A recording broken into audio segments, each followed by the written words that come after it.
Hi friends, ഇന്നത്തെ market അതിൻ്റെ performance തികച്ചും ആശയക്കുഴപ്പം സൃഷ്ടിച്ച ഒന്നായിരുന്നു. പലരും മാഡ് നിഫ്റ്റി അല്ലെങ്കിൽ സൈക്കോ നിഫ്റ്റി എന്നൊക്കെ പറയുന്നത് ഇതിൻ്റെ ഇത്തരത്തിലുള്ള മൂവ്മെൻറ്റ് കാരണമാണ്.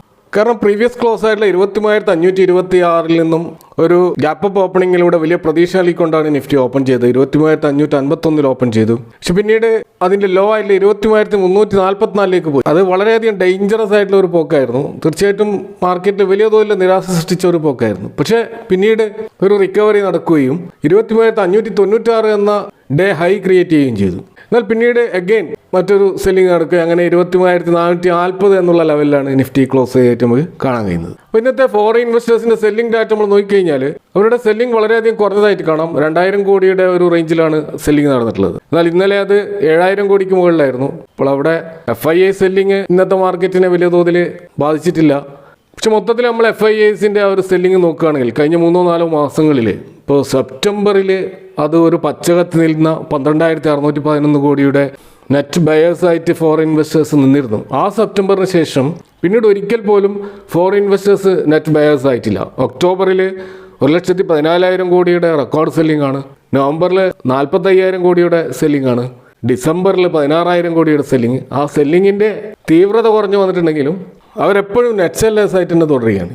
ജനുവരിയിൽ നമ്മൾ നോക്കുകയാണെങ്കിൽ ഇതുവരെ 19,000 കോടിയുടെ നെറ്റ് സെല്ലിങ് ഇന്നലെ വരെയുള്ള ഡാറ്റ വെച്ച് നോക്കുമ്പോൾ നമുക്ക് കാണാൻ കഴിയും. എന്നാൽ ഇവിടെ വളരെ ഇൻട്രസ്റ്റിംഗ് ആയിട്ടുള്ള മറ്റൊരു കാര്യം, ഡൊമസ്റ്റിക് ഇൻവെസ്റ്റേഴ്സിന്റെ ബൈങ് അല്ലെങ്കിൽ അവരെപ്പോഴും നെറ്റ് ബയേഴ്സ് ആയിട്ട് നിൽക്കുന്നുണ്ട് എന്നുള്ളതാണ്. ഇപ്പോൾ ഒക്ടോബറിൽ ആ 1 lakhന് അബവ് DIS ബൈ ചെയ്തിരുന്നു.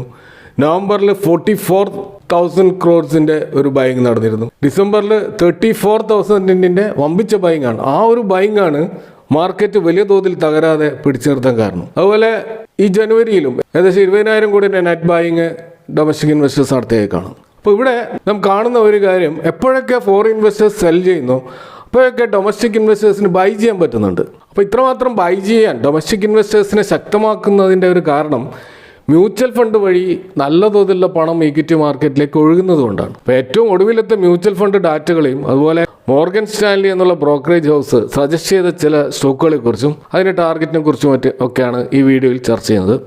R4iലേക്ക് എല്ലാവർക്കും ഒരിക്കൽ കൂടി സ്വാഗതം. ഇപ്പോൾ മ്യൂച്വൽ ഫണ്ട് കമ്പനികളിൽ സിപ്പ് വഴിയും ലംസം വഴിയും ഇൻവെസ്റ്റേഴ്സിൻ്റെ ആ റെമിറ്റ് ചെയ്യുന്ന പണം അത് മ്യൂച്വൽ ഫണ്ട് പൂർണ്ണമായിട്ടും ഈക്വിറ്റികളിൽ ഉടൻ തന്നെ ഇൻവെസ്റ്റ് ചെയ്യാറില്ല. മാർക്കറ്റിൽ ഏത് സമയം ഉണ്ടായേക്കാവുന്ന ഒരു ബൈങ് ഓപ്പർച്യൂണിറ്റിക്ക് വേണ്ടി അവരെപ്പോഴും കാത്തു നിൽക്കും. അപ്പോൾ അതിനുവേണ്ടി എപ്പോഴും ഫണ്ട് മാനേജേഴ്സ് ഒരു നിശ്ചിത തുക ക്യാഷ് ഹോൾഡിംഗ് ആയിട്ട് വെക്കാറുണ്ട്. ഇങ്ങനെ ക്യാഷ് ഇൻ ഹാൻഡ് എന്നുള്ള രീതിയിൽ മ്യൂച്വൽ ഫണ്ട് കമ്പനികൾ സൂക്ഷിക്കുന്ന എമൗണ്ട് 2024 നവംബറിൽ വന്ന ഒരു ഡാറ്റ പ്രകാരം അത് 1.8 ലക്ഷം കോടിയാണ്. 2024 കലണ്ടർ ഇയറിൽ സ്റ്റാർട്ടിങ്ങിൽ അത് 1.1 ലക്ഷം കോടിയായിരുന്നു. അവിടെ നിന്നാണ് 1.8 ലക്ഷം കോടിയായിട്ട് അത് ഉയർന്നത്. ഏകദേശം 70,000 കോടിയുടെ വർധനമാണ് cash in hand mutual fund സൂക്ഷിക്കുന്ന ആ ഒരു എമൗണ്ടിൽ വന്നിട്ടുള്ളത്. അപ്പോൾ കഴിഞ്ഞ നവംബർ മാസം അത് ടോട്ടൽ AUMന്റെ 4.36% ആയിരുന്നു. അപ്പോൾ അവിടെ നിന്ന് അത് ഡിസംബറിൽ 4.98% ആയിട്ട് ഏകദേശം 5% ഉയർന്നതായിട്ട് കാണുകയും. അപ്പോൾ ഇത്രയധികം ക്യാഷ് അവർ കയ്യിൽ വെക്കുന്നതിൻ്റെ ഉദ്ദേശം ഇത്തരത്തിൽ ഫോറിൻ ഇൻവെസ്റ്റേഴ്സ് സെല്ലിംഗ് മോഡിലേക്ക് വരുമ്പോൾ നല്ല ബൈങ് ഓപ്പർച്യൂണിറ്റിയിൽ കിട്ടുന്ന സ്റ്റോക്കുകൾ വാങ്ങിച്ചു കൂട്ടാൻ വേണ്ടിയിട്ടാണ് അവർ ഈ ക്യാഷ് ഹോൾഡ് ചെയ്യുന്നത്. അപ്പോൾ അത്തരത്തിൽ അവർ ഡിസംബറിലും ഈ ജനുവരിയിലും ഇത് നന്നായിട്ട് ഉപയോഗിച്ചിട്ടുണ്ട് എന്ന് നമുക്ക് മനസ്സിലാക്കാൻ കഴിയും. അപ്പോൾ അതുകൊണ്ടാണ് നമ്മുടെ മാർക്കറ്റ് വലിയ തോതിൽ പ്രതിരോധിച്ച് നിൽക്കുന്നത് എന്നും നമുക്ക് മനസ്സിലാക്കാൻ കഴിയും. അപ്പോൾ ഇന്ത്യൻ ഡൊമസ്റ്റിക് മാർക്കറ്റിലെ മ്യൂച്വൽ ഫണ്ടിൻ്റെ ഏറ്റവും ഒടുവിലത്തെ ഡാറ്റ കഴിഞ്ഞ ദിവസം പുറത്തു വന്നിരുന്നു.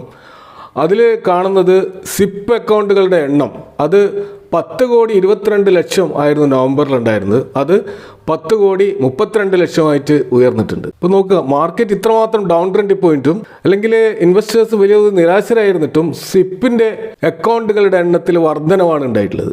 അപ്പോൾ അവിടെ നമുക്ക് വേറെ ഡാറ്റ കൂടി കാണാം. പുതുതായിട്ട് രജിസ്റ്റർ ചെയ്ത സിപ്പ് അക്കൗണ്ടുകളുടെ എണ്ണം അത് 49 ലക്ഷത്തിൽ നിന്ന് 54 ലക്ഷമായിട്ട് ഡിസംബറിൽ ഉയർന്നതായിട്ട് കാണാൻ കഴിയും. അതുകൂടാതെ ഈ സിപ്പ് വഴി കിട്ടുന്ന AUM അല്ലെങ്കിൽ അസറ്റ് അണ്ടർ മാനേജ്മെന്റ് ടോട്ടൽ എല്ലാ മ്യൂച്വൽ ഫണ്ട് ഹൗസുകളും സംഭരിക്കുന്ന ആ തുകയുടെ മൊത്തം നമുക്ക് കാണാൻ കഴിയുന്നത് നവംബറിൽ അത് 13.54 ലക്ഷം കോടിയായിരുന്നു. അത് ഡിസംബറിൽ 13.63 ലക്ഷം കോടിയായിട്ട് ആ എമൗണ്ട് ഉയർന്നതായിട്ട് നമുക്ക് കാണാൻ കഴിയും.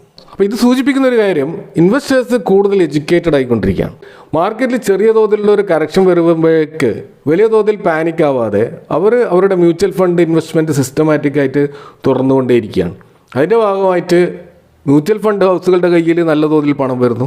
അവരെ സംബന്ധിച്ചിടത്തോളം ഇത്തരത്തിൽ ധാരാളമായിട്ട് പണം വരുമ്പോൾ അത് ഇൻവെസ്റ്റ് ചെയ്തേ പറ്റുകയുള്ളൂ. ഇപ്പോൾ ക്യാഷ് ഇൻ ഹാൻഡ് അല്ലെങ്കിൽ ഹോൾഡ് ചെയ്യുന്നതിന് ഒരു ലിമിറ്റ് ഉണ്ട്. ഇപ്പോൾ നമ്മൾ 5% ആണ് അവരുടെ മൊത്തം AUMന്റെ ക്യാഷ് ഇൻ ഹാൻഡ് നമ്മൾ കാണാൻ കഴിഞ്ഞത്. അപ്പോൾ അതിൽ കൂടുതലൊന്നും ഹോൾഡ് ചെയ്യാൻ അവർക്കാവില്ല. സ്വാഭാവികമായിട്ടും അവർ ഇൻവെസ്റ്റ് ചെയ്തുകൊണ്ടേയിരിക്കും. അപ്പോൾ ഒരിക്കലും മാർക്കറ്റിനെ തകർക്കാൻ അതുകൊണ്ട് തന്നെ ഫോറിൻ ഇൻവെസ്റ്റേഴ്സിന് കഴിയില്ല എന്നുള്ളതാണ് യാഥാർത്ഥ്യം. കൂടാതെ മൊത്തത്തിലുള്ള മ്യൂച്വൽ ഫണ്ടിന്റെ ആ ഒരു ഇൻഫ്ലോ, അതായത് സിപ്പ് കൂടാതെ ലംസമായിട്ടും മ്യൂച്വൽ ഫണ്ടുകൾ വരുന്നുണ്ട്. അപ്പോൾ അതിന്റെ രണ്ടും കൂടി കൂട്ടിയിട്ടുള്ള ആ ഒരു AUM സൈസ് അല്ലെങ്കിൽ അതിന്റെ ഒരു വളർച്ച നോക്കുകയാണെങ്കിൽ അത് 41,155 കോടിയായിട്ട് ഉയർന്നിട്ടുണ്ട്.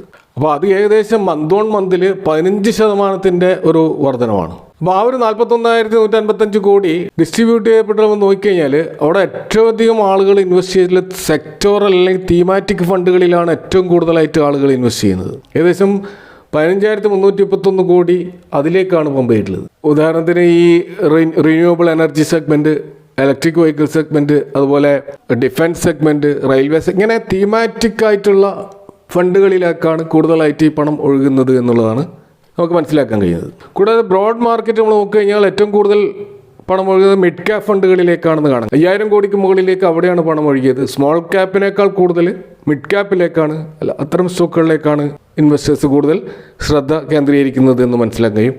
അതുകൂടാതെ ഈ മൾട്ടി ക്യാപ് ഫണ്ടുകളിലും അതുപോലെ ഫ്ലെക്സി ക്യാപ് ഫണ്ടുകളിലും ധാരാളമായിട്ടും പണം ഒഴുകുന്നതായിട്ട് നമുക്ക് കാണാൻ കഴിയും. അപ്പോൾ മാർക്കറ്റിൽ വലിയ തോതിലുള്ള നെഗറ്റീവ് സെൻറ്റിമെൻറ്റ്സ് അല്ലെങ്കിൽ ഒരു ബിയറിഷ് മൂഡ് നടന്നുകൊണ്ടിരിക്കുന്ന ഈ ഒരു സമയത്ത് നമുക്കറിയാം. പക്ഷേ ഇന്ന് നമുക്ക് കാണാൻ കഴിയും ടെക്നോളജി ഇൻഡെക്സ് അല്ലെങ്കിൽ IT സെഗ്മെൻറ്റിൽ വലിയൊരു മുന്നേറ്റം നടന്നതായിട്ട് കാണാം. ഏകദേശം 3% ഒരു മുന്നേറ്റം അതിൽ നടന്നിട്ടുണ്ട്. അതുകൊണ്ടാണ് ഇന്ന് മാർക്കറ്റ് വലിയ തോതിൽ പിടിച്ചിരുന്നത്. അത് TCSന്റെ കോൺട്രിബ്യൂഷനാണെന്ന് നമുക്ക് മനസ്സിലാക്കാൻ കഴിയും.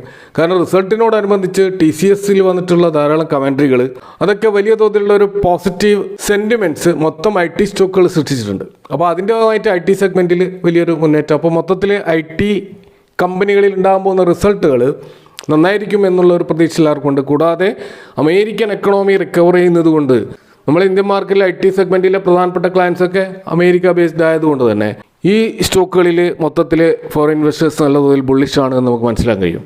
അപ്പോൾ ഇവിടെ അമേരിക്കയിലെ പ്രധാനപ്പെട്ടുള്ള ബ്രോക്കറേജ് ഹൗസായിട്ടുള്ള മോർഗൻ സ്റ്റാൻലി അവർ കുറേ സെഗ്മെൻറ്റിൽ ഓവർ വെയ്റ്റ് എന്നുള്ള ഒരു സ്റ്റാറ്റസിലേക്ക് മാറിയതായി കാണാം. അതിലൊന്ന് ഫൈനാൻഷ്യൽസും, മറ്റൊന്ന് കൺസ്യൂമർ ഡിസ്ക്രിഷണറിയും, അതുപോലെ ഇൻഡസ്ട്രിയൽസും, അതുപോലെ ടെക്നോളജി സ്റ്റോക്കുമാണ്. അപ്പോൾ ഇവിടെയാണ് IT സെഗ്മെൻറ്റ് സ്റ്റോക്കുകളുടെ ഒരു പ്രസക്തി. അപ്പോൾ ആ ടെക്നോളജി സ്റ്റോക്കുകളിൽ ഈ മോർഗൻ സ്റ്റാൻലി പോലെയുള്ള ബ്രോക്കറേജ് ഹൗസുകൾ വലിയ തോതിൽ ബുള്ളിഷാണ് എന്നുള്ളത് നമ്മളിവിടെ കൃത്യമായിട്ട് പരിഗണിക്കേണ്ട ഒരു കാര്യമാണ്. അതുകൂടാതെ അവർ അണ്ടർ വെയ്റ്റ് ആയിട്ട് കാണുന്ന സെഗ്മെൻറ്റുകൾ ഒന്ന് കൺസ്യൂമർ സ്റ്റാപ്പിൾസ് അല്ലെങ്കിൽ FMCG സെഗ്മെൻറ്റിലുള്ള സ്റ്റോക്കുകളാണ്. അതുപോലെ എനർജി സെഗ്മെൻറ്റിൽ അവർ അണ്ടർ വെയ്റ്റ് ആണ്. ഹെൽത്ത് കെയറിൽ അണ്ടർ വെയ്റ്റ് ആണ്.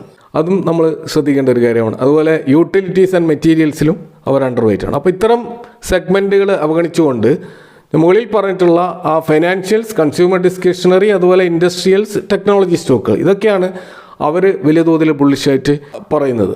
അപ്പോൾ അതിൻ്റെ ഒരു അടിസ്ഥാനത്തിൽ അവർ 10 സ്റ്റോക്കുകളുടെ ഒരു ഫോക്കസ് ലിസ്റ്റ് പ്രസിദ്ധീകരിച്ചതായി കാണാം. അതിൽ ഒന്നാമതായിട്ട് നമ്മൾ കാണുന്നത് ബ്രെയിൻ ബീസ് സൊല്യൂഷൻസ് എന്ന് പറയുന്ന സ്റ്റോക്കാണ്. ഇതിന് ഓവർ വെയ്റ്റ് റേറ്റിംഗ് ആണ് കൊടുത്തിട്ടുള്ളത്. ഇതൊരു താരതമ്യേന പുതിയൊരു സ്റ്റോക്കാണ്. ഇപ്പോൾ ഫസ്റ്റ് ക്രൈ എന്ന് പറയുന്ന ആ ഒരു ബേബി വെയേഴ്സിൻ്റെ അല്ലെങ്കിൽ ബേബി പ്രൊഡക്റ്റുകളുടെ ഒരു കമ്പനി ആയിട്ടുള്ള ബ്രെയിൻ ബീസ് സൊല്യൂഷൻ അടുത്ത കാലത്ത് ലിസ്റ്റ് ചെയ്യപ്പെട്ടൊരു കമ്പനിയാണ്.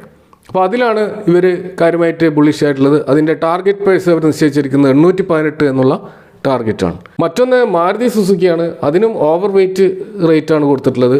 14,124 എന്നുള്ള ഒരു ടാർഗറ്റാണ് അവർ കൊടുത്തത്. അത് ഏകദേശം 19% ഒരു അപ്സൈഡ് മൂവാണ് കറണ്ട് ലെവലിൽ നിന്ന്. അതുപോലെ ട്രെൻഡ് എന്നുള്ള സ്റ്റോക്കിൽ ടാറ്റയുടെ പ്രസ്റ്റീജിയസ് കമ്പനി ആയിട്ടുള്ള ഈ ട്രെൻഡ് അത് കഴിഞ്ഞ വർഷം 100%-ലധികം റിട്ടേൺ നൽകിയ ഒരു സ്റ്റോക്കാണ്. അതിന് ഇനിയും മുന്നോട്ട് പോകാനുള്ള പൊട്ടൻഷ്യൽ ഉണ്ടെന്നാണ് മോർഗൻ സ്റ്റാൻലി പറയുന്നത്. 11% ഒരു അപ്സൈഡാണ് അവർ പറയുന്നത്. അത് 8,032 എന്ന ലെവലിൽ സ്റ്റോക്ക് എത്തുമെന്ന് അവർ പ്രതീക്ഷിക്കുന്നു. മറ്റൊന്ന് അവർ ബുള്ളിഷായിട്ടുള്ളത് റിലയൻസ് ഇൻഡസ്ട്രീസിലാണ്. ഇപ്പോൾ റിലയൻസ് ഇൻഡസ്ട്രീസ് നമുക്കറിയാം അതിൻ്റെ പീക്കിൽ നിന്ന് ഏകദേശം 20% ഡൗൺ ആയിട്ടുള്ള സ്റ്റോക്കാണ്. നമ്മളുടെ നിഫ്റ്റിയെ താഴോട്ട് വലിക്കുന്നതിൽ വലിയ തോതിൽ പങ്കുവഹിക്കുന്ന റിലയൻസിലാണ് അവർ ബുള്ളിഷായിട്ടുള്ളത്. അതുകൊണ്ട് തന്നെ ഈ വർഷം റിലയൻസ് പ്രധാനപ്പെട്ട ഒരു ഫോക്കസ്ഡ് സ്റ്റോക്കാണ്. അതിന് പ്രധാനപ്പെട്ടതായിട്ടുള്ള ഒരു കാരണം നമുക്ക് കാണാൻ കഴിയുന്നത് റിലയൻസിൻ്റെ ടെലികോം ജയൻ്റ് ആയിട്ടുള്ള ജിയോയുടെ ലിസ്റ്റിംഗ് വരുമെന്നുള്ളതാണ്. അപ്പോൾ ആ അർത്ഥത്തിൽ മൊത്തത്തിൽ റിലയൻസിനെ ചുറ്റിപ്പറ്റി വലിയൊരു പോസിറ്റിവിറ്റി വർദ്ധിച്ചു വരുന്നുണ്ടെന്ന് നമുക്ക് കാണാൻ കഴിയും. വരുന്നത് ICICI ബാങ്കാണ്. ഇതിൻ്റെ ടാർഗറ്റ് പ്രൈസ് 1,650 അവർ നിശ്ചയിച്ചിട്ടുള്ളത്. ഏകദേശം കറണ്ട് ലെവലിൽ നിന്ന് 30% ഒരു അപ്സൈഡ് മൂവ് അതിലുണ്ടാവുമെന്നാണ് അവർ പ്രതീക്ഷിക്കുന്നത്. മറ്റൊന്ന് ഇവർ വലിയ തോതിൽ ബുള്ളിഷായിട്ടത് SBI ലൈഫിലാണ്. അവിടെ 52% ഒരു ജമ്പ് SBI ലൈഫിൽ ഉണ്ടാവുമെന്നാണ് പറയുന്നത്. ഇപ്പോൾ 2240 എന്നുള്ള ഒരു ടാർഗറ്റ് പ്രൈസാണ് അവർ വെച്ചിട്ടുള്ളത്. അപ്പോൾ അത് നമ്മൾ ശ്രദ്ധിക്കേണ്ട ഒരു സ്റ്റോക്കാണ് SBI ലൈഫ്. അപ്പോൾ ഏറ്റവും അധികം അവർ ഗ്രോത്ത് ഉണ്ടാവും എന്ന് പറയുന്നത് SBI ലൈഫിലാണെന്ന് മനസ്സിലാക്കി. മറ്റൊന്ന് ഹിന്ദുസ്ഥാൻ എയറോനോട്ടിക്സ് ആണ്. ഡിഫൻസ് സെഗ്മെൻറ്റിലുള്ള വളരെ പ്രധാനപ്പെട്ട കഴിഞ്ഞ വർഷം വലിയ പോപ്പുലറായ ഒരു സ്റ്റോക്കായിരുന്നു ഇത്. ഇപ്പോൾ കറണ്ട് ലെവലിൽ നിന്ന് അത് 27% മുന്നോട്ട് പോകുമെന്നാണ് പറയുന്നത്. അതായത് 5292 എന്നുള്ള ടാർഗറ്റാണ് അവർ വെച്ചിട്ടുള്ളത്. അതുപോലെ L&T എന്ന് പറയുന്ന ഇന്ത്യയുടെ പ്രസ്റ്റീജിയസ് ആയിട്ടുള്ള എഞ്ചിനീയറിംഗ് കൺസ്ട്രക്ഷൻ കമ്പനി, അവിടെ 3875 എന്നുള്ള ഒരു നോർമൽ ടാർഗറ്റാണ് വെച്ചത്. ഏകദേശം 5% ഒരു ഗ്രോത്ത് മാത്രമാണ് അവരതിൽ പ്രതീക്ഷിക്കുന്നത്. മറ്റൊന്ന് മോർഗൻ സ്റ്റാൻലി IT സെഗ്മെൻറ്റിൽ ഏറ്റവും പ്രധാനപ്പെട്ട സ്റ്റോക്കായിട്ട് അവർ ഉയർത്തിക്കാട്ടുന്നത് ഇൻഫോസിസ് ആണ്. 10% ഒരു അപ്സൈഡാണ് അവരതിൽ പ്രതീക്ഷിക്കുന്നത്. 2150 എന്നുള്ള ഒരു ടാർഗറ്റാണ് അവരതിൽ വെച്ചിട്ടുള്ളത്. ഏറ്റവും അവസാനമായിട്ട് അൾട്രാടെക് സിമെൻ്റ് ആണ്. 13620 എന്നുള്ള ടാർഗറ്റാണ് അൾട്രാടെക് സിമെൻറ്റിൽ അവർ വെച്ചിട്ടുള്ളത്. അത് ഏകദേശം കറണ്ട് ലെവലിൽ നിന്ന് 15% ഒരു അപ്സൈഡാണ്. അപ്പോൾ ഇതൊക്കെയാണ് പ്രധാനപ്പെട്ട 10 സ്റ്റോക്കുകൾ മോർഗൻ സ്റ്റാൻലി ഫോക്കസ് ചെയ്യുന്നത്. അപ്പോൾ വരുന്ന ആഴ്ചകളിൽ ഇന്ത്യൻ സ്റ്റോക്ക് മാർക്കറ്റ് ഒരു റിക്കവറി മൂഡിലേക്ക് വരുമെന്ന് ഉള്ള പ്രതീക്ഷയോടുകൂടി ഈ വീഡിയോയുടെ അവസാനിപ്പിക്കുന്നു. നിങ്ങളുടെ അഭിപ്രായങ്ങളും കമൻറ്റുകളും അറിയിക്കുക. Thank you for watching. See you next time with another video.